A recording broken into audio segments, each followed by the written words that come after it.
Ayan, good morning, Bega. Good morning. Sa wakas at tumila rin ang ulan, ano? Ayan, so handang-handa na si... Din po. Ayan. So handang-handa na si Bega. Okay. Sige, Bega, bago tayo umalis, ano? Meron akong dalawang katanungan lang para sa'yo, ha? Po. Sige. Kung halimbawa na kukunin kang sexy model yung maghuhubad sa cover magazine, malaki ang bayad, papayag ka ba? Oo, hindi. At bakit? Hindi po. Kasi po una po nakakawalang respeto po yun. Sa sarili ko din po. Tapos, basta po ayoko po. Para po may respeto yung mga tao sa akin. Lalo na po may respeto po ako sa sarili ko. Sige. Okay, eto. Mas gugustuhin mo bang maging isang teacher na maliit lang ang sweldo o isang sexy model na maghuhubad sa magazine pero malaki ang hamak ang bayad kumpara sa pagiging teacher? Ano ang pipiliin mo at bakit? Yung teacher po na maliit lang po yung sahod. Para, tulad nga po nung unang tanong po, para po, kahit po teacher po, kahit maliit lang po yung sahod, okay na po yun. Basta may respeto yung mga tao po sa akin at may respeto po sa sarili ko. Pero hindi naman sasabihin natin na hindi naman parang kabastusan yun kasi Opo. isang ano yun tawag doon. Sexy model po. Sexy model, oo. Ganun ang ibig sabihin nun. Hindi Opo. porkit naguhubad ka sa isang kabastusan na agad. Opo, opo. Okay? So, ayun yung mga kasagutan mo. Opo. Sige. So, handa ka na, Bega, for shopping treat out. Hindi na po na kinakabahan. Okay. Sige, let's go. Alis na tayo. Opo. Sige, sige.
Papayag ka ba?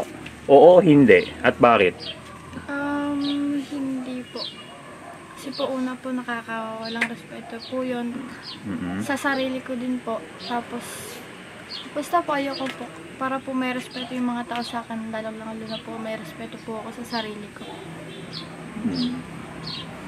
Sige. Okay. Itong si Bongbong Marcos ay kagaya ng tatay niya. Tuta ng mga kano. Biruin mo, no? Hindi lang muling pinabuksan ni Bongbong Marcos ang US military base sa Pilipinas, kundi dinagdagan pa. Oo, dinagdagan pa ang mga military bases ng mga kano sa bansang Pilipinas. Bongbong Marcos, tuta ng mga kano.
Ano yung mga pinamili mo, Beka?